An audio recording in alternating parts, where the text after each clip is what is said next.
ભુજની મહિલા કોલેજ ખાતે જિલ્લા કક્ષાની 7 દિવસીય સ્ટુડન્ટ પોલીસ કેડેટની શિબિરનું આયોજન કરવામાં આવ્યું હતું. અલગ અલગ પ્રવૃત્તિથી વિદ્યાર્થીઓને વાકેફ કરવામાં આવ્યા હતા અને પ્રતિદાનંદજી સરસ્વતીએ માનનીય પ્રવચન પણ આ શિબિરમાં વિદ્યાર્થીઓને આપ્યું હતું.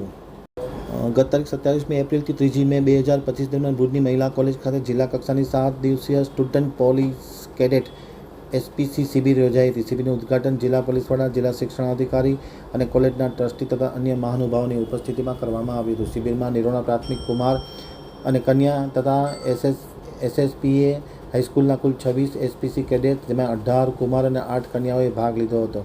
શિબિર દરમિયાન વિવિધ શૈક્ષણિક પ્રેરણાત્મક પ્રવૃત્તિ, રમતગમત, પરેડ, આરોગ્ય માર્ગદર્શન, CPR તાલીમ, ફાયર બ્રિગેડ દ્વારા આગ ઓલવવાની તાલીમ, જાદુનો શો, ક્રાંતિગુરુ શ્યામજી કૃષ્ણ વર્મા મેમોરિયલની મુલાકાત સહિતની પ્રવૃત્તિનું આયોજન કરવામાં આવ્યું હતું. સ્વામી પ્રતિદાનંદજી સરસ્વતીનું પ્રેરક પ્રવચન પણ ગોઠવવામાં આવ્યું હતું. નિરોણા પોલીસ સ્ટેશનના PSI પરમાર તથા ડ્રીલ ઇન્સ્પેક્ટર આશાબેન બારિયા, નિકુલસિંહ રાજપૂત સહિતના લોકોએ શિબિરની વ્યવસ્થા સંભાળી હતી. શિબિરને સફળ બનાવવા માટે અલ્પેશ જાની તથા જ્યોત્સનાબેન વઢવાણા વગેરે ખૂબ જ સહયોગ આપ્યો હતો.